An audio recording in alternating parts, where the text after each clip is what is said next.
Pastor Fani mujye mumureka definition ye narayimenye. Nahana atuye narahamenye. Atuye mu hahise hanjye, atuye mu mwanda, mu birutsi, mu mazirantoki, mu mwuka ariko byamutese. Ni naryo jambo agira. Yesu yamuhaye office, amwubakira office. Sindamubona yicaye ngo avuge Kristo. Yafashe Kristo amusimbuza indamu Mutesi. Wavuga Mutesi tu. Gakizwa we. Wavuze Kristo, waguhaye umugabo akaguha abana, akaguha office. Akakwimiza divorce uri gucyurira abandi. Ko ubu uri umubyizi mukwe ntako batagize. Ko wigize nyirandabizi nyirashyano nyiramukiranutsi reka mbikubahire. Wakwicaye muri office ukavuga Yesu agakizwa we. Kagireka kwirirwa uvuga amangambure. Subwo ubuhaye cy'abantu abantu. Subwo ubutanzi iki. Ubu uragira ngo umuntu azajya aguhanira ku gasozi. Umuntu muzima wirirwa mu mazirantoki. Ni pastor mugenzi wawe. Wirirwa mu minyanda, wirirwa mu kimoteri. Erega umva nkubwire. Nkuko se w'abana bagirira ibambe ni kwimana yacizigirira abantu bayubaha kuko izi neza ubukene bwacu ni intege nke ibuvazu bani burengerazuba doruko taruye kurepe niko yajya yenda ibicumuro byacu kure yacu turamuhimbaza. Aba bagabo yirirwa nyurira atandukanye n'abagabo gakeya ngo narijije warijijego we Gakizwa we. Umugabo twatandukanye yitwa Ntaganda Karisiti, papa w'abana nabyaye. Uyu munsi ntiyakubaha kurenza uko yubaha uwamubyariye. Yego. Ntumuhekeye ndamuhekeye, ntumurerera ndamurerera. Mabukwe aranyubaha aransura. Ntimwamubonye gifite yamaye mu bukwe bwanjye ananyubashye. Uyu mupasiteri unyirirwa inyuma wirirwa avugira abagabo. Undi mugabo nashatse yitwa Rugana Intwari John. Yego. Uyu munsi ari mu gihugu cy'u Rwanda. Rugana yaragarutse? Rugana aba mu Rwanda. Bavuga ko ngabahanze. Wamwiciye mu Buganda. Ase muravuga gutya mwebwe cyagiye twaganiraga mutari kumva. Gusa turi kubariza abanyarwanda. Oya basubirize kuko twaganiriye wumva sibyo. Imana yamugiriye neza urumva. Mubanzi mfite ntarimo. Abandi unshinja kereka niba harimo papa wawe, harimo na nyokorome, harimo na so wanyu, kandi nabwo wabumbesheye ubibaze mama wawe ntawo nahuriye na so. Ku buryo ujya kunwerera abagabo igihumbi n'abagore baza kurira. Urumva? Fani rwose n'ubwa mbere umwaka wa mbere wa kabiri wa gatatu ufite ibibazo by'iwanyu aho uvuka bakuru bawe barumuna bawe uzi ko mubayeho uzi ibibazo by'iwanyu nabyo urabirenga ukaza kwirirwa inyuma ya Mutesi wavuye mu mwanda kuri umupasiteri ukaza kubwiriza uburyo abantu batatandukana. Niba ndi mu bibasi ngwino tubwire uburyo ubwo bibwavaho ubure no kunsabira umugisha ngaho nicaye nubake. Wiri gukwirakwiza ko ngo harya ngo natandukanye nani batandukanye n'abagabo ngo na Ferdinand harya ngo twananira ngo bavuga ko umugabo muherukana n'umugabo muherukana we byanze. Ibyo bireke tureke no gukomeza kumufasha gukwirakwiza uwo mwanda we mu bantu nicare muhukuri. Sibyo sinjya mvuga ariko iyo mvuze ndavuga. N'impamvu nirinda kuvuga nuko nzi ko ndi umunyantege nke. Gira amagambo nshobora kubwira umuntu akazayatekereza mpaka ashaje. Wa mupasiteri we kufite Kristo babarira ibyaha. Iyo ngezeho ngewe arabyirengagiza. Iyo kubabariye yageze kwa Mutesi fata feri. Ndacyakubaza Fani. Ndakubariza kuri izi mbuga nkoranyambaga aho wavugiye ayo magambo. Sibyo? Mbonye yaririmbye aravuga ngo kure niho njugunye. Ibyo byose byakuregaga. Ese reka nemere ko nagize n'izo ntege nke. Nizo ngo zikananira pe. Abagabo mbita abana beza nkuko abishaka kandi si n'abana babi. Nta nubwo nzigera mvuga umuntu twabanye nabi. Sibyo? Ese Fani hari na rimwe wamamagaye ngo sure ugira nimero yanjye wari wanyandikira mu gikari. Ese kuri umushumba mugenzi wanjye iyi nkuru wayumvisha uranyandikira cyangwa wabonye kuza kudarapa ntuzi kubwiriza ntuzi kuvuga ijambo ry'Imana ntuzi kubwira abantu ngo bihane ntuzi kubabwira Kristo ntuzi kuvuga ko yabarira abantu ibyaha nawe nta mbabazi ugira. Shitani ntumuzi na Kristo ntumuzi uhagaze hagati uri mu mazirantoki mu myanda wirirwa uvuga ibyo abantu bane Shalom shalom bene data, turabasuje mu izina ry'umwami wacu Yesu Kristo. Amahoro y'Imana abe muri mwe mwese, turabakunda kandi twishimira kubana namwe. Turi kuri ya channel yacu nziza, channel ya Kristo Pentecost Life TV. Imana iguhe umugisha wo dukurikire kandi ukadukunda. Imana ikugarukeho kandi iguhe iby'umutima ushaka. Ukoreho like, ukoreho subscribe, ukoreho comment kugira ngo urusheho kubana natwe no kukurikira ijambo ry'Imana tugiye tunyuza ku ijambo. Ijambo uyu munsi hano twifuje kuganira mu gitabo cya Yuda. Iki ni igitabo, ni urwandiko rumwe nifuza ko tuganiraho nyuma y'iminsi myinshi mbonye abavuga butumwa, abapasitoro, abitwa abapotre, ababishop n'abandi bantu batandukanye batukana online, batukana ku social media, mbese bakafata ibihe byabo binini bagasubiranamo, kandi mu by'ukuri ari abagabura b'ijambo ry'Imana, ari icyitegererezo cy'imirimo myiza muri Kristo bakwiye kuba bagaragaza. Kubw'iyo mpamvu uyu munsi wa none nifuje ko tuganirira ijambo, nifuje ko dusengera muri iri jambo, nifuje ko tuvugira muri iri jambo. Wowe uri hafi, waba uri mu Rwanda, waba uri mu Burundi, muri Kongo, ahandi kure, wakoraho subscribe, wakoraho like, wakoraho comment, wakora share kugira ngo umuntu wese udukurikiye abashe kumva ubutumwa bwiza. Tunamenye nuko dukwiye kwitwara mu murimo w'Imana, tunamenye uko dukwiye kuvugira mu murimo w'Imana, kuko akenshi ari igihe tuzi ko ibyo turi kuvuga hari igihe bigira umumaro, ariko ntidutekereze ko bishobora kugira ingaruka ku bitorero, ku gihugu, ku bandi bantu batandukanye. Kuko buriya iyo wagize umumaro wo guhagarara hera hahera, iyo wagize umumaro wo guhagarara imbere y'abantu barenze 10, barenze 5, uba uri umusemburo ku buryo urebye nabi wakangiza ibintu byinshi. Niyo mpamvu uyu munsi wa none nifuje ko tuganira kugira ngo iki kintu umuntu wese muri twe agitekerezaho kabiri, kandi yibaze n'icyo Imana imushakaho, yibaze n'impamvu y'iki kintu, kandi umuntu wese ahinduke. Kuko kudahindukira uri umukristo, kudahindukira uri umukozi w'Imana, kutera imbuto uri umukozi w'Imana, biragushyira muri gihonomo, biragushyira mu rupfu. Kuko ibyaha byinshi dukora, byaha byinshi abakozi b'Imana n'abavuga butumwa bakora, babikora mu murimo w'Imana, ntabwo akenshi babikorera hanze, bigatuma byangiza isura y'umurimo w'Imana, bigatuma abantu bategera umusaraba, bigatuma abantu banga ivuga butumwa, kandi nta kindi kitumye baryanga, ahubwo baryangishijwe n'abantu basanze, baryangishijwe n'abantu basengana, baryangishijwe n'abantu baririmbana, baryangishijwe n'abashumba. Ibyo byose bigatuma ijambo ry'Imana ritukwa, igitutsi kikaboneka ku ijambo ry'Imana. Reka dusome uru rwandiko rwa Yuda, turahera ku murongo waho wa mbere, ni igice kimwe cyonyine. Hano ngo Yuda imbata Yesu Kristo kandi mwene se wa Yakobo, ndabandikiye mwebwe abahamagawe bakundwa bo mu Mana Data wa twese, mukarindirwa Yesu Kristo. Imbabazi, amahoro n'urukundo bigwire muri mwe, imbabazi zo kwirinda abatubaha Imana n'abigisha ibinyoma. Bakundwa, ubwo nagiraga umwete wo kubandikira iby'agakiza dusangiye, niyumvise ko mpaswe no kubahugura kugira ngo mushishikarire kurwanira ibyo kwizera abera bahawe rimwe bakageza iteka ryose. Kuko hariho bamwe baseseye muri mwe rwihishwa, bagenewe kera gucirwaho iteka. Ni abantu batubaha Imana, bahindura ubuntu bw'Imana yacu isoni nke, bakihakana Yesu Kristo ari we wenyine databuja n'umwami wacu. Ndashaka kubibutsa, nubwo byose hari ubundi mwigeze kubimenya, yuko umwami Imana imaze gukirisha ubu bwoko bw'Abisiraheli kubakura mu gihugu cya Egiputa, hanyuma irimbura batizeye, n'abamarayika batarinze ubutware bwabo, ahubwo bakareka ubuturo bwabo, ibarindira mu munyururu idashira no mu mwijima w'icuraburindi, kugira ngo bacirweho iteka ku munsi ukomeye.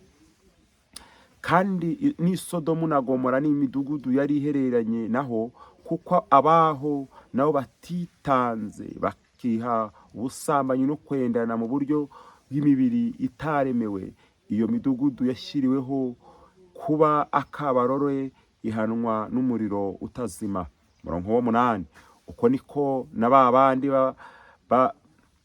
b'abarosi bonona imibiri yabo, bagasuzugura gutegekwa, bagatuka abanyacyubahiro, nyamara Mikayeli ari we marayika ukomeye, ubwo yatonganaga na Satani agira impaka nawe ku ntumbi ya Mose, ntiyahangaye kumucira urubanza amuvuma, ahubwo yaramubwiye ati Umwami Imana iguhane. Umurongo w'icumi.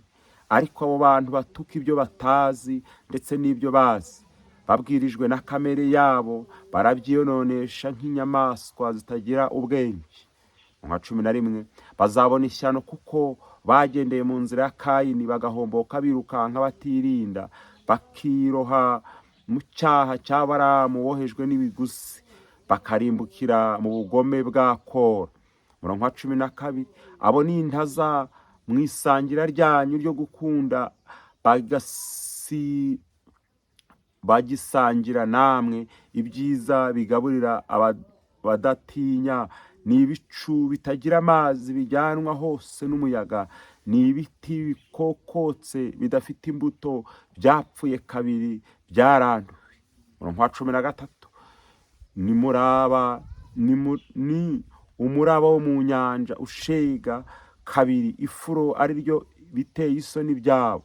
Ni inyenyeri zizerera zibikiwe umwijima w'icuraburindi iteka ryose. Henoko wa 7 uhereye kuri Adamu yahanuye ibyabo ati dore Uwiteka azanye inzovu nyinshi z'abera be, kugira ngo agirire bose ibihura n'amateka baciriweho, no kwemeza atubaha Imana bose ukuri kw'imirimo yose yo kutubaha Imana bakoze, batubaha Imana n'amagambo yose akomeye y'abanyabyaha batubaha Imana bayitutse. Abo ni abitotomba, ni ababurabura, bagenda bakurikiza irari ryabo, akanwa kabo kavuga amagambo atubyemo agasuzuguro, bubahira abantu kubakuraho indamu.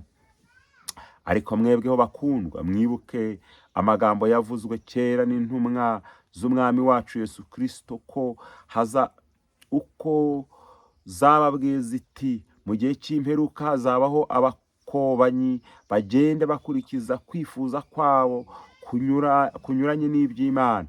Abo nibo bazazana kwirema ibice, n'abantu buntu ntibafite umwuka. Ariko mwebweho bakundwa, mwiyubake kuko kubyo kwizera byera cyane, musengere mu mwuka wera, mwikomereze mu rukundo rw'Imana, mutegereze imbabazi z'Umwami wacu Yesu Kristo zisohoza ku bugingo buhoraho. Ababagisha impaka mubagirire impuhwe, abandi mubakirisha ubwoba, mubahubuje mu muriro, mwanga ndetse umwenda uteweho ibizinga n'umubiri, nuko ibasha kubarinda ngo mudasitara, no kubahagarika imbere y'ubwiza bwayo mudafite inenge, ahubwo mwishimye bihebuje. Ariko ariyo Mana imwe yonyine y'umukiza wacu yadukirishije Yesu Kristo Umwami wacu, icyubahiro n'ubushobozi no kuganza n'ubutware byayo uhereye kera kose ukageza na none iteka ryose. Amen. Iri ni ijambo rinini dusomye riri mu rwandiko cyangwa iki gitabo cya Yuda. Ni ijambo rigaragaza abantu batubaha Imana, ingaruka zo kutubaha Imana, ingaruka zo kudakorera Imana. Uyu munsi nifuje kuganira ku kintu kimaze iminsi gihari, ni ikintu cy'uko ari abavugabutumwa, abapotre, ababishopu bamaze iminsi myinshi bahanganye mu nsengero, bahanganye ku masocial media, bahanganiye hirya no hino. Muri jambo dusomye harazabona ishyano, hazabona ibyago. Aba bantu bose bototera kuvuga ko bakorana n'Imana, babana n'Imana, bavuga Imana, basenga Imana, nyamara bakono n'izina ry'Imana, batukana ibyo bazi, ibyo batazi, ibyo batekereza, ibyo bibwira. Kuko na marayika w'Imana biratuye ngo nuko na marayika Mikayire ntiyatinyutse gutuka Satani ngo amucireho iteka ubwo bapfaga umurambo wa Mose. Bivuze iki? Bivuze ngo abantu bakunda guhangana, abantu bakunda gutukana, abantu bakunda kugira amahane kwizi mbuga nkoranyambaga, ndayamba kanguriye kongera kwihana no gusubira ku rufatiro. bamwe muri twe muturusha amatitire, bamwe muri twe muturusha no kuba mwaraboneye ubwiza bw'Imana mu rusengero, ariko nyamara ntimwarinze iby'agakiza. Nicyo gitumye uyu munsi wa none ngutangarize ngo iby'Imana igushakaho ni uguhindukira, ni ukongera kuva mu byo wari urimo, ni ukumenya ko watandukira ugata iby'Imana, ugata iby'agakiza, ugata ibyiringiro, ugata umusaraba, ukongera ukemera ko Kristo akubera umwami n'umukiza. Kugira ngo Kristo akubere umwami n'umukiza muri iki gihe cya Pentekote ni ukubanza ukamwizera, wamara kumwizera ukava mu bidatunganye. Ibi bidatunganye harimo gutukana, hari uko guhangana, harimo izo nduru, harimo urwo rusaku, harimo kurwanisha intambara umubiri. Mumenye ko muri aba Kristo mukwiye kurwanisha intambara zanyu iby'umwuka, mukareka kurwanisha intambara zanyu iby'umubiri. Iyo urwanishije umubiri uratsindwa, iyo urwanishije umubiri urananirwa, iyo urwanishije umubiri urarwana, uratukana, urabeshya, uresikoroka. Abarwanishije umubiri bose bakurikiye iby'indamu zabo, birengagiza imbaraga za Kristo muri bo, birengagiza ko Kristo ari umwami. Bibiliya ivuga ngo ashobora byose, nta kibasha kurogoya imigambi ye, kuko abasha gukiza aho bacurira ingoni, abasha gusubiza mu mahoro uwo bacurira ingoni, abasha gusubiza mu mahoro uwo bahagurukiye, uwo barwanya, uwo batuka, uwo basebye, uwo bavuga nabi. Ariko twebwe kuko twamaze gutakaza umwimerere w'agakiza, turarwana, turatukana, turavuga nabi, turagira umujinya, turagira inzika, turagira inzigo, dufite ibintu byinshi turi gupfa. Nyamara urwandiko rwandiba ngo hazabona ishyano, hazabona ingorane abamanukira mu nzira ya Kayini, abamanukira mu nzira y'ikibi, bagambiriye gutukana, bagatukana ibyo bazi, bagatukana ibyo batazi, bakavuga ibintu byinshi bitandukanye. Ibi byose ni ingaruka z'icyaha.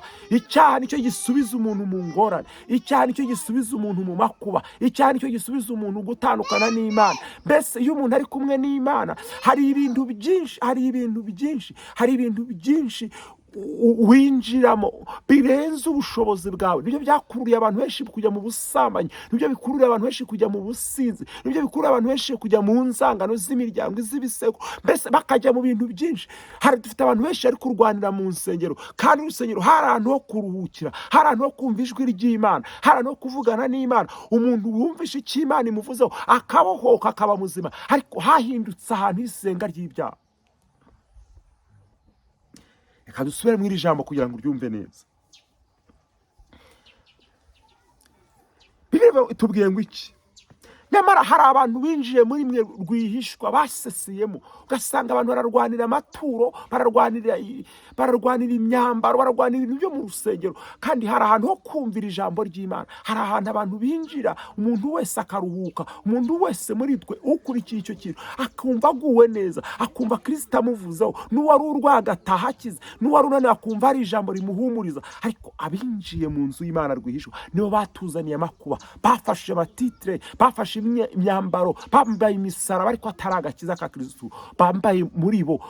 Ntibafite inzira z'igisiyoni mu mitima yabo. Bibiliya ivuga ngo nuko uwo munsi Imana imaze kuva kuri Sawuli, ngo umwuka mubi ukajya umuhangaho. Uyu mwuka mubi yo hanze ku muntu ntatinya gutonganira aheraho mu rusengero. Uyu mwuka mubi yo aje hanze ku muntu ntatinya gutukanira mu ruhame, kuko uyu mwuka mubi uva iyo wamaze kwinjira ku muntu wahoranye n'Imana, ahinduka ikindi kintu, kuko atandukana n'ubwiza bw'Imana. Ijambo twasomye ivangu iki? Ndashaka kubibutsa nubwo byose hari ubundi mwigeze kubimenya, yuko umwami Imana maze kudukirisha ubwoko bwa Isiraheli, kubakura mu gihugu cya Egiputa, hanyuma irimbura batizera n'abamarayika batizera ubutware bwabo, ahubwo bakareka ubuturo bwabo, ibarindira mu minyururu idashira no mu mwijima w'icuraburindi, kugira ngo bacirweho iteka ku minsi ikomeye. Kandi ni Sodomu na Gomora n'imidugudu yari ihereranye n'aho hantu, kuko habaho nabo batinze bakiha ubusambanyi no kwendana ku buryo imibiri yabo itaremewe. Ibyo midugudu yashyiriweho kuba akabarore, ihanwa n'umuriro utazima. Dusomye ukareba iki ijambo ritubwira, hari abantu binjiye mu nzu y'Imana rwihishwa. Aba nibo bafite ingorane. Abantu batangiye kwinjira mu butinganyi, batangiye kwinjira mu ngeso mbi, batangiye kwinjira mu bindi bintu byinshi batandukanye n'Imana. Nkubwiye ngo inshuti yanjye, mwongere mukumbure agakiza.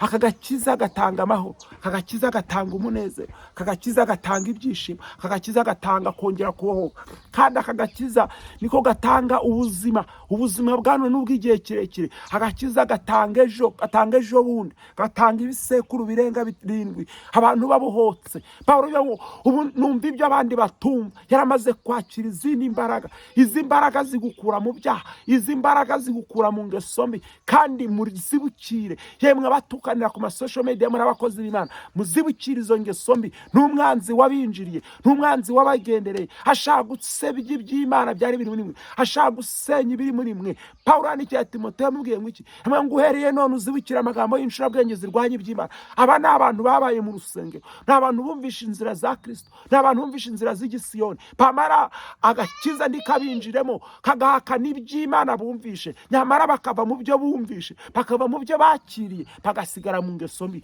Uhereye none hari abaseseye mu nzu y'Imana rwihishwa, abantu bo bazanye amakuba mu nzu y'Imana. Hanyuma muri mwe hari abaseseye rwihishwa, bahabwa amatitre, bahabwa inyigisho, bahabwa ibitabo, bahabwa inzira zose, ariko ntabwo ari iby'agakiza kabagendanye. Bibiliya ivuga ngo nuko Pawulo yandikiye Timoteyo ngo ubanguke kuko turi mu gihe cy'imbeho, kandi turi mu gihe cy'ubukonje cyane. Ngo ubanguke, ngo unzanire ibitabo n'ikoti, ngo kuko wadema twahagurukanye, ngo ntabwo ari iby'agakiza byamugenze, kuko yaramenye iby'ibirombe, yamenye iby'amabuye, agakiza arakarambika. Dufite abakurikiye indamu. Bibiliya ivuga ngo hari abameze nka Baramu, kunzi ibyo mu rusengero, ariko atari ibyo bashaka, ahubwo bashaka indamu, bashaka amaturo, bashaka imyambaro, bashaka amamodoka, bashaka abantu bahesha imigisha, nyamara nta by'agakiza bafite. Abo nta bugingo bafite, abo nta byiza by'ijuru bazabona, kuko nta nzira z'igisiyoni bafite mu mitima yabo. Imana itugire neza. We wari umaze igihe usenga, ariko hari ibindi bintu ukurikiye. We wazanywe n'indamu, we wazanywe n'amagambo, we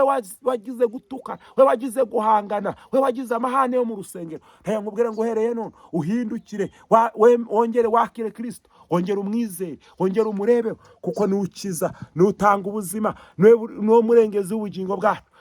Tutamufite, tumufite ntitwifuza undi murengezi, tumufite ntitwifuza ubundi butabaza. Ariko najya nkubwire ngo nutamwizera, nutamwikomeza, nutamuhanga amaso, uzasubira inyuma. Satani ari kototera abafite ubugingo, Satani ari kototera abafite agakiza, Satani arimo arasenya abantu bumvisha ijambo ry'Imana. Ugasanga nabo bari guhangana ku mirongo imwe n'imwe, ku ma YouTube, ku ma Facebook, ku ma TikTok. Najya nkubwire ngo izo social media hari inzira yo kugira ngo ubutumwa bw'Imana bwamamare, hari kugira ngo ubutumwa bwa Kristo bumenyekane. Ntibyari igihe cyo guhangana. Umuntu nagutuka ntukwiye kumusubiza ikintu gitutse, ahubwo ukwiye gusenga Imana, kuko Kristo jambo yambwiye ngo azabona ishyano. Abavuga ngo yavuze itavuze, hari abari kuvuga ngo ni Imana yabatumye, nyamara atari yabatumye. Ndamubwiye ngo uhereye none muhindukire, kandi mwezere ijambo ry'Imana, kandi mukomere ku byo Kristo yavuganye namwe. Imana itugire neza cyane, kandi tugarukeho ifite impuhwe n'imbabazi. Imana iturengere, iduhe iby'agakiza, idukomereza amaboko.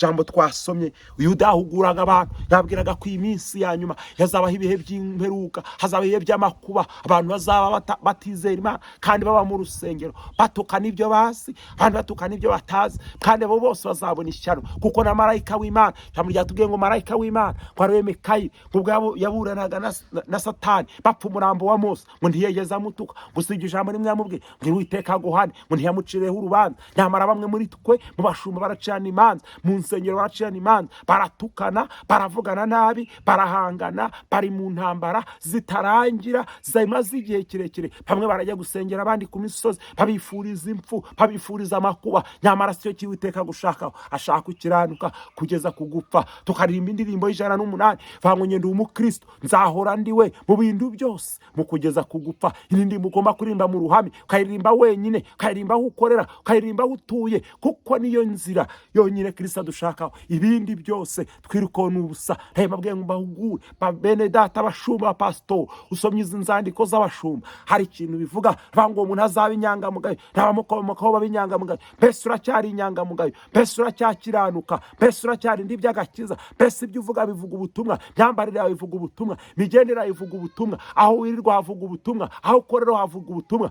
cyangwa waraguye wataye ibyiringiro, nteye ngutangarize ngo uyu munsi umunsi wo kubohoka. Yewe uri mu Rwanda, yewe uri hanze, yewe uri hafi nawe uri kure, wongere wibuke Kristo ko ari we mwami n'umukiza. Wongere uve mu bidatunganye, wongere uve mu byakubase, wongere uve mu byakugoye, uve mu bwo businzi, uve mu busambanyi, uve mu ngeso mbi, uve mu gutubeshya, uve mu kwesikoroka. Harabaye nka Baramu, banyuze mu nzira y'ibiguzi, banyuze mu nzira y'ibiguzi, basengera abantu kubwo ari cyo babaha, bahanura kubwo ari cyo babahaye, bambara mbese inzira zabo zose kugira ngo ivugabutumwa ryabo rigende. Hari icyo bishyuza abantu, hari icyo baka abantu. Ntege nkubwiye ngo izo nzira Bibiri ivuga ngo ni inzira za Baramu, ni inzira z'igikuzimu, ni inzira z'ibiguzi. Birebe ivuga iki? Bavuga ngo mwene abo ngabo ibihembo byabo bakiri mu isi barabibonye, ingororano zabo bakiri mu isi barazifashe, nta by'agakiza bafite, nta nzira z'igisiyoni bafite, kuko ibisubizo byabo babibonye. Imana itugire neza cyane. We wari udukurikiye, uhindukire, ve mu busambanyi, ve mu businzi, ve mu ngeso mbi, ve mu guhangana, ve mu gutukana, ve mu manza, ahubwo wemere ko Kristo ari ukuyobora, hazatuyobora, hazatugezayo. Niwe ufunguzo rwa byose, niwe ukura umuntu mu rupfu, niwe utanga ubuzima, niwe utanga ibyiringiro, niwe utanga agakiza. Shalom shalom. Iyi ni Pentecost Life TV. Ukoreho subscribe, ukoreho like, ukoreho comment. Imana iguhe umugisha cyane kandi ikurengere. Shalom shalom. Shalom shalom bene data, turabasuje mu izina ry'umwami wacu Yesu Kristo. Amahoro y'Imana abe muri mwe mwese, turabakunda kandi twishimira kubana namwe. Turi kuri channel yacu nziza, channel ya Kristo Pentecost Life TV. Imana iguhe umugisha wo dukurikire kandi ukadukunda. Imana ikugarukeho kandi iguhe iby'umutima ushaka. Ukoreho like, ukoreho subscribe, ukoreho comment kugira ngo urusheho kubana natwe kuyikurikira ijambo ry'Imana ririmo tugiye tunyuza kuri ijambo.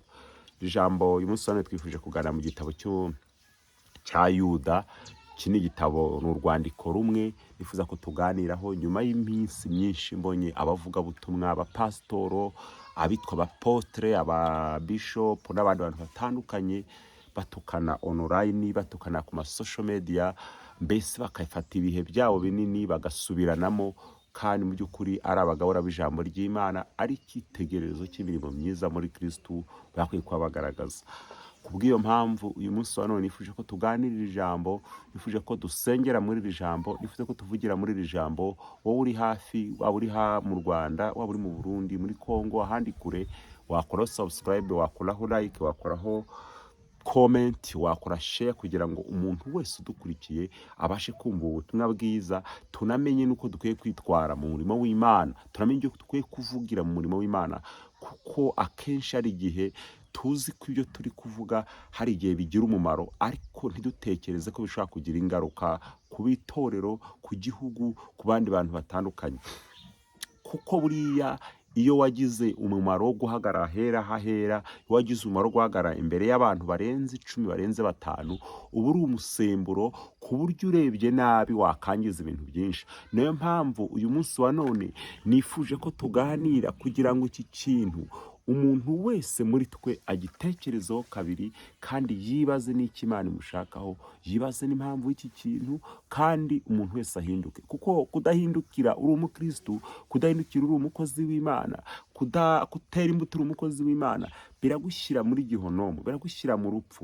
Kuko ibyaha byinshi dukora, byaha byinshi abakozi b'Imana n'abavugabutumwa bakora, babikora mu murimo w'Imana, ntabwo akenshi babikorera hanze, bigatuma byangiza isura y'umurimo w'Imana, bigatuma abantu bategera umusaraba, bigatuma abantu banga ivugabutumwa, kandi nta kindi kitumye baryanga, ahubwo baryangishijwe n'abantu basanze, baryangishijwe n'abantu basengana, baryangishijwe n'abantu baririmbana, baryangishijwe n'abashumba. Ibyo byose bigatuma ijambo ry'Imana ritukwa, igitutsi kikaboneka ku ijambo ry'Imana. Reka dusome uru rwandiko rwa Yuda, turahera ku murongo waho wa mbere, ni igice kimwe cyonyine. Hano ngo Yuda imbata Yesu Kristo kandi mwene se wa Yakobo, ndabandikiye mwebwe abahamagawe, bakundwa bo mu Mana Data wa twese, mukarindirwa Yesu Kristo. Imbabazi, amahoro, urukundo bigwire muri mwe, imbabazi zo kwirinda abatubaha Imana n'abigisha ibinyoma. Bakundwa, ubwo nagiraga umwete wo kubandikira iby'agakiza dusangiye, niyumvise ko mpaswe no kubahugura, kugira ngo mushishikarire kurwanira ibyo kwizera abera bahawe rimwe bakageza iteka ryose. Kuko hariho bamwe baseseye muri mwe rwihishwa, bagenewe kera gucirwaho iteka. Ni abantu batubaha Imana, bahindura ubuntu bw'Imana yacu isoni nke, bakihakana Yesu Kristo ari we wenyine databuja n'umwami wacu. Ndashaka kubibutsa, nubwo byose hari ubundi mwigeze kubimenya, yuko umwami Imana imaze gukirisha ubu bwoko bw'Abisiraheli kubakura mu gihugu cya Egiputa, hanyuma irimbura batizeye.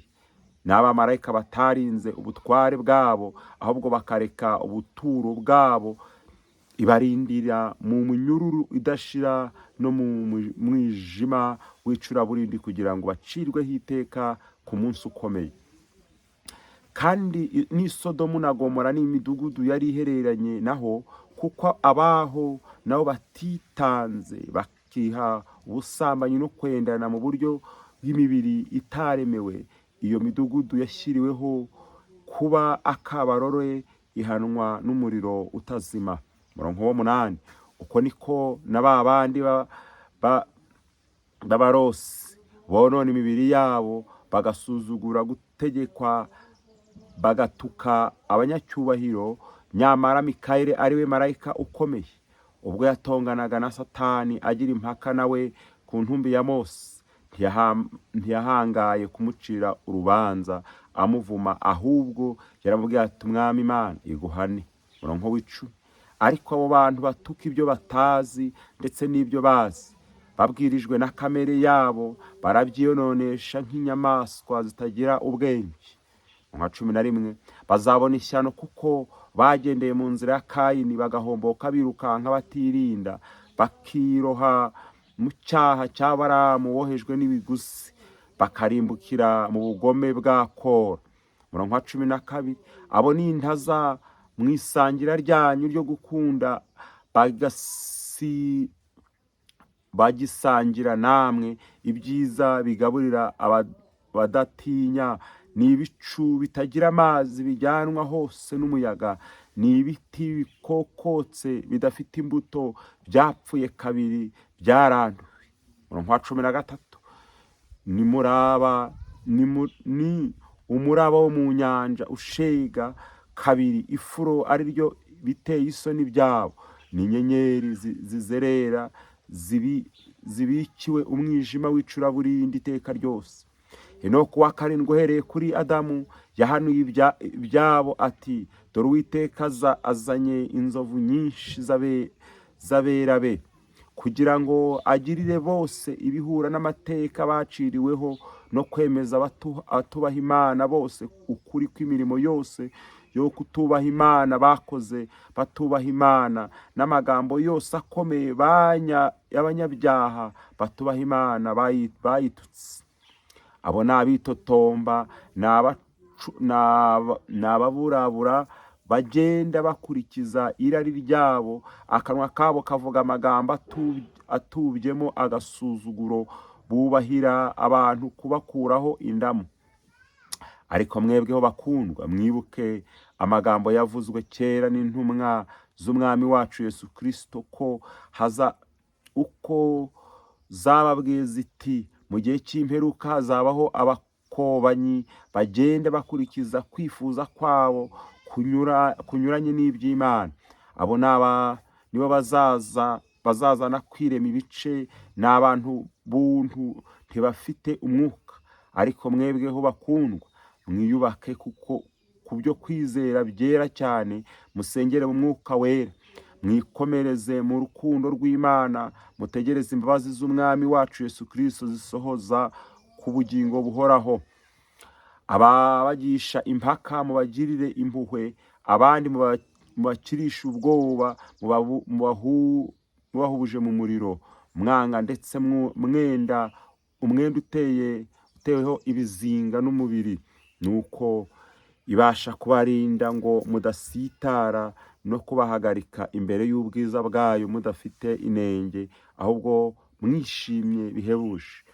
Ariko ariyo Mana imwe yonyine y'umukiza wacu yadukirishije Yesu Kristo umwami wacu, icyubahiro n'ubushobozi no kuganza n'ubutware be byayo uhereye kera kose ukageza na none iteka ryose. Amen. Iri ni ijambo rinini dusomye riri muri urwandiko cyangwa iki gitabo cya Yuda. Ni ijambo rigaragaza abantu batubaha Imana, ingaruka zo kutubaha Imana, ingaruka zo kudakorera Imana. Uyu munsi nifuje kuganira ku kintu kimaze iminsi gihari. Ni ikintu cy'uko ari abavugabutumwa, abapotre, ababishopu bamaze iminsi myinshi bahanganye mu nsengero, bahanganye ku masosho media, bahanganiye hirya no hino. Muri ijambo dusomye harazabona ishyano, hazabona ibyago. Aba bantu bose bototera kuvuga ko bakorana n'Imana, babana n'Imana, bavuga Imana, basenga Imana, nyamara bakonona izina ry'Imana, batukana ibyo bazi, ibyo batazi, ibyo batekereza, ibyo bibwira. Kuko na marayika w'Imana biratuye ngo nuko na marayika Mikayire ntiyatinyutse gutuka Satani ngo amucireho iteka ubwo bapfaga umurambo wa Mose. Bivuze iki? Bivuze ngo abantu bakunda guhangana, abantu bakunda gutukana, abantu bakunda kugira amahane kwizi mbuga nkoranyambaga, ndajyamba kanguriye kongera kwihana no gusubira ku rufatiro. Bamwe muri twe muturusha amatitre, bamwe muri twe muturusha no kuba mwaraboneye ubwiza bw'Imana mu rusengero, ariko nyamara ntimwarinze iby'agakiza. Nicyo gitumye umunsi wa none ngutangarize ngo iby'Imana igushakaho ni uguhindukira, ni ukongera kuva mu byo wari urimo, ni ukumenya ko watandukira ugata iby'Imana, ugata iby'agakiza, ugata ibyiringiro, ugata umusaraba, ukongera ukemera ko Kristo akubera umwami n'umukiza. Kugira ngo Kristo akubera umwami n'umukiza muri iki gihe cya Pentekote ni ukubanza ukamwizera, wamara kumwizera ukava mu bidatunganye. Ibi bidatunganye harimo gutukana, hari uko guhangana, harimo izo nduru, harimo urwo rusaku, harimo kurwanisha intambara umubiri. Mumenye ko muri aba Kristo mukwiye kurwanisha intambara zanyu iby'umwuka, makaraka kurwanisha intambara zanyu iby'umubiri. Iyo urwanishije umubiri uratsindwa, iyo urwanishije umubiri urananirwa, iyo urwanishije umubiri urarwana, uratukana, urabeshya, uresikoroka. Abarwanishije umubiri bose bakurikiye iby'indamu zabo, birengagiza imbaraga za Kristo muri bo, birengagiza ko Kristo ari umwami. Bibiliya ivuga ngo ashobora byose, nta kibasha kurogoya imigambi, kuko abasha gukiza aho bacurira ingoni, abasha gusubiza mu mahoro uwo bacurira ingoni, abasha gusubiza mu mahoro uwo bahagurukiye, uwo barwanya, uwo batuka, uwo basebye, uwo bavuga nabi. Ariko twebwe kuko twamaze gutakaza umwimerere w'agakiza, turarwana, turatukana, turavuga nabi, turagira umujinya, turagira inzika, turagira inzigo, dufite ibintu byinshi turi gupfa. Nyamara urwandiko rwandiba ngo hazabona ishyano, hazabona ingorane. Abamanukira mu nzira ya Kayini, abamanukira mu nzira y'ikibi, bagambiriye gutukana, bagatukana ibyo bazi, bagatukana ibyo batazi, bakavuga ibintu byinshi bitandukanye. Ibi byose ni ingaruka z'icyaha. Icyaha nicyo gisubiza umuntu mu ngorane, icyaha nicyo gisubiza umuntu mu makuba, icyaha nicyo gisubiza umuntu gutandukana n'Imana. Mbese iyo umuntu ari kumwe n'Imana hari ibintu byinshi winjiramo birenze ubushobozi bwawe. Nibyo byakururiye abantu benshi kujya mu busambanyi, nibyo bikururiye abantu benshi kujya mu businzi, nibyo bikururiye abantu benshi kujya mu nzangano z'imiryango, iz'ibisego, mbese bakajya mu bintu byinshi.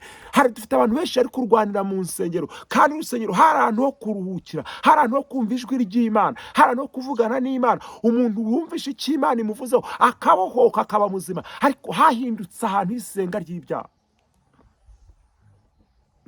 Reka dusubire muri iri jambo kugira ngo uryumve neza.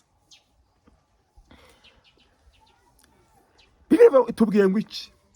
Nyamara hari abantu binjiye muri mwe rwihishwa, baseseyemo. Ugasanga abantu bararwanira amaturo, bararwanira imyambaro, bararwanira ibintu byo mu rusengero. Kandi hari ahantu ho kumvira ijambo ry'Imana, hari ahantu abantu binjira, umuntu wese akaruhuka, umuntu wese muri twe ukurikiye icyo kintu akumva aguwe neza, akumva Kristo amuvuzeho. N'uwari urwaye agataha akize, n'uwari unaniwe akumva hari ijambo rimuhumuriza. Ariko abinjiye mu nzu y'Imana rwihishwa nibo batuzaniye amakuba, bafashe amatitre, bafashe imyambaro, bambaye imisaraba ariko atari agakiza ka Kristo bambaye muri bo, ntibafite inzira z'igisiyoni mu mitima yabo. Bibiliya ivuga ngo nuko uwo munsi Imana imaze kuva kuri Sawuli ngo umwuka mubi ukajya umuhangaho. Uyu mwuka mubi yo hanze ku muntu ntatinya gutonganira heraho mu rusengero. Uyu mwuka mubi yo aje hanze ku muntu ntatinya gutukanira mu ruhame, kuko uyu mwuka mubi uva uyo wamaze kwinjira ku muntu wahoranye n'Imana ahinduka ikindi kintu, kuko atandukana n'ubwiza bw'Imana.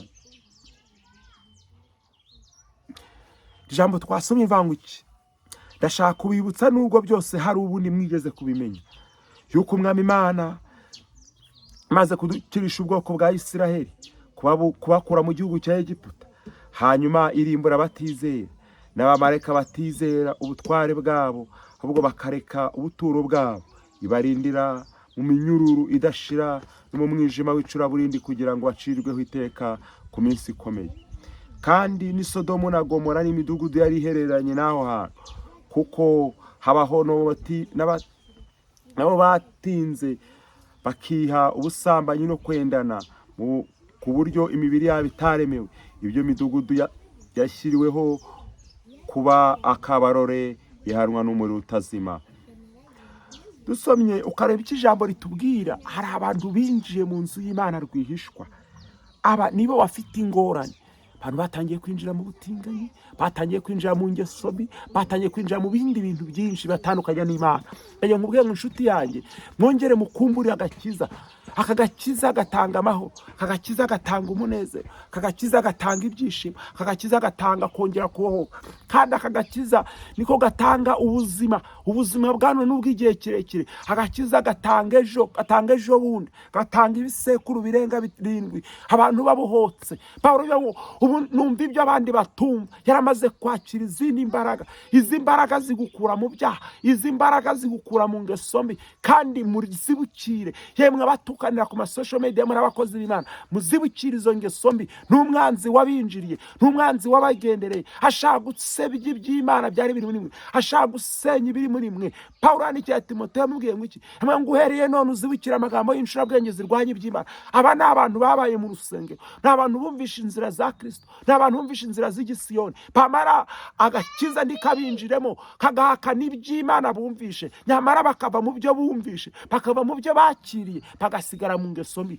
Uhereye none hari abaseseye mu nzu y'Imana rwihishwa, abantu bo bazanye amakuba mu nzu y'Imana. Hanyuma muri mwe hari abaseseye rwihishwa, bahabwa amatitre, bahabwa inyigisho, bahabwa ibitabo, bahabwa inzira zose, ariko ntabwo ari iby'agakiza kabagendanye. Bibiliya ivuga ngo nuko Pawulo aricya Timoteyo, ngo ubanguke kuko turi mu gihe cy'imbeho, kandi turi mu gihe cy'ubukonje cyane. Ngo ubanguke, ngo unzanire ibitabo n'ikote, ngo kuko wadema twahagurukanye, ngo ntabwo ari iby'agakiza byamugenze, kuko yaramenye iby'ibirombe, yamenye iby'amabuye, agakiza arakarambika. Dufite abakurikiye indamu. Bibiliya ivuga ngo hari abameze nka Baramu, kunzi ibyo mu rusengero, ariko atari ibyo bashaka, ahubwo bashaka indamu, bashaka amaturo, bashaka imyambaro, bashaka amamodoka, bashaka abantu bahesha imigisha, nyamara nta by'agakiza bafite. Abo nta bugingo bafite, abo nta byiza by'ijuru bazabona, kuko nta nzira z'igisiyoni bafite mu mitima yabo. Imana itugire neza. We wari umaze igihe usenga, ariko hari ibindi bintu ukurikiye. We wazanywe n'indamu, we wazanywe n'amagambo, we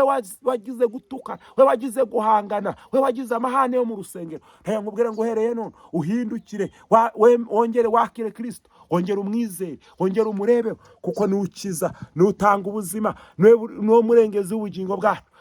Tutamufite, tumufite ntitwifuza undi murengezi, tumufite ntitwifuza ubundi butabaza. Ariko najya nkubwire ngo nutamwizera, nutamwikomeza, nutamuhanga amaso, uzasubira inyuma. Satani ari kototera abafite ubugingo, Satani ari kototera abafite agakiza, Satani arimo arasenya abantu bumvisha ijambo ry'Imana. Ugasanga nabo bari guhangana ku mirongo imwe n'imwe, ku ma YouTube, ku ma Facebook, ku ma TikTok. Najya nkubwire ngo izo social media hari inzira yo kugira ngo ubutumwa bw'Imana bwamamare, hari kugira ngo ubutumwa bwa Kristo bumenyekane. Ntibyari igihe cyo guhangana. Umuntu nagutuka ntukwiye kumusubiza ikintu gitutse, ahubwo ukwiye gusenga Imana, kuko Kristo jambo yambwiye ngo azabona ishyano. Havuga ngo yavuze itavuze, hari abari kuvuga ngo ni Imana yabatumye, nyamara atari yabatumye. Ndamubwiye ngo uhereye none muhindukire, kandi mwezere ijambo ry'Imana, kandi mukomere ku byo Kristo yavuganye namwe. Imana itugire neza cyane, kandi tugarukeho ifite impuhwe n'imbabazi. Imana iturengere, iduhe iby'agakiza, idukomereza amaboko.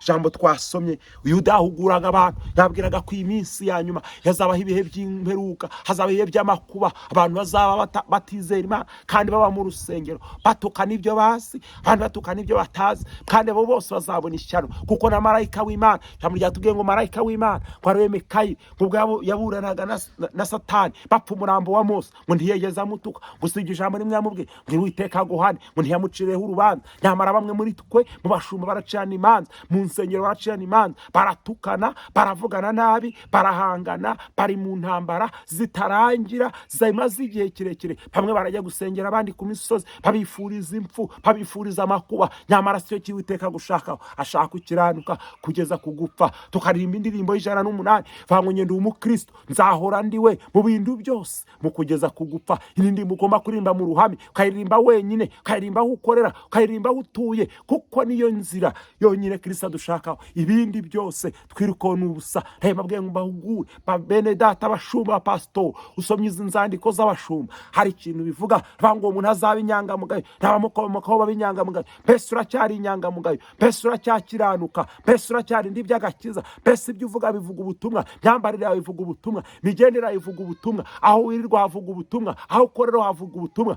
Cyangwa waraguye wataye ibyiringiro? Ngutangarize ngo uyu munsi umunsi wo kubohoka. Yewe uri mu Rwanda, yewe uri hanze, yewe uri hafi nawe uri kure, wongere wibuke Kristo ko ari mwami n'umukiza. Wongere uve mu bidatunganye, wongere uve mu byakubase, wongere uve mu byakugoye, uve mu bwo businzi, uve mu busambanyi, uve mu ngeso mbi, uve mu gutubeshya, uve mu kwesikoroka. Harabaye nk'Abaramu banyuze mu nzira y'ibiguzi, basengera abantu kubwo ari cyo babaha, bahanura kubwo ari cyo babahaye, mbese inzira zabo zose kugira ngo ivuga butumwa ryabo rigende, hari icyo bishyuza abantu, hari icyo baka abantu. Ndaje nkubwiye ngo izo nzira Bibiri ivuga ni inzira za Baramu, ni inzira z'igikuzimu, ni inzira z'ibiguzi. Birego ivuga iki? Bavuga ngo mwene abo ngabo ibihembo byabo bakiri mu isi barabibonye, ingororano zabo bakiri mu isi barazifashe, nta by'agakiza bafite, nta nzira z'igisiyoni bafite, kuko ibisubizo byabo babibonye. Imana itugire neza cyane. We wari udukurikiye, uhindukire, ve mu busambanyi, ve mu businzi, ve mu ngeso mbi, ve mu guhangana, ve mu gutukana, ve mu manza, ahubwo wemere ko Kristo ari ukuyobora, hazatuyobora, hazatugezayo. Niwe ufunguzo rwa byose, niwe ukura umuntu mu rupfu, niwe utanga ubuzima, niwe utanga ibyiringiro, niwe utanga agakiza. Shalom shalom. Iyi ni Pentecost Life TV. Ukore subscribe, ukoreho like, ukoreho comment. Imana iguhe umugisha cyane kandi ikurengere. Shalom shalom.